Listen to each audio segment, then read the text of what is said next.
বাংলা চলচ্চিত্রের ইতিহাসে এক বেদনা বিধুর দিন ৬ সেপ্টেম্বর ১৯৯৬ সালের এই দিনে না ফেরার দেশে পাড়ি জমিয়েছিলেন জনপ্রিয় নায়ক সালমান শাহ। তার মৃত্যুর খবরে তপ্ত হয়ে পড়েছিল ভক্তদের মন। সময় পেরিয়ে গেছে ২৯ বছর, তবু এই দিন এলে কোটি ভক্তের মনে আবারও ফিরে আসে শোক, বিস্ময় ও গভীর ভালোবাসা। ১৯৯৬ সালে মাত্র ২৫ বছর বয়সে আজকের এই দিনে অগণিত ভক্তকে কাঁদিয়ে না ফেরার দেশে পাড়ি জমান সালমান শাহ। ১৯৯৬ সালের ৬ সেপ্টেম্বর ঢাকার ইস্কাটনের বাসায় সালমান শাহর রহস্যজনক মৃত্যু হয়। তার এই আকস্মিক মৃত্যু নিয়ে পুলিশ একাধিক তদন্ত করে। তদন্ত শেষে বলা হয় তিনি আত্মহত্যা করেছিলেন।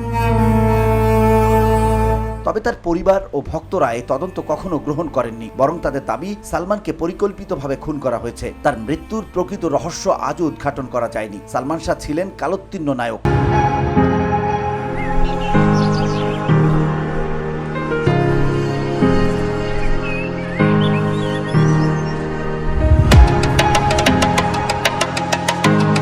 কোনো কালের মধ্যে সীমাবদ্ধ ছিলেন না তিনি। তার ফ্যাশন সচেতনতা, স্টাইলিশ চলাফেরা ছিল চোখে পড়ার মতো। সে সময় বলিউড থেকে ডাক পেলেও সেখানে কাজ করেননি তিনি। ভক্তদের চোখে তিনি ছিলেন স্বপ্নের নায়ক। সালমানের পারিবারিক নাম ছিল শাহরিয়ার চৌধুরী ইমন।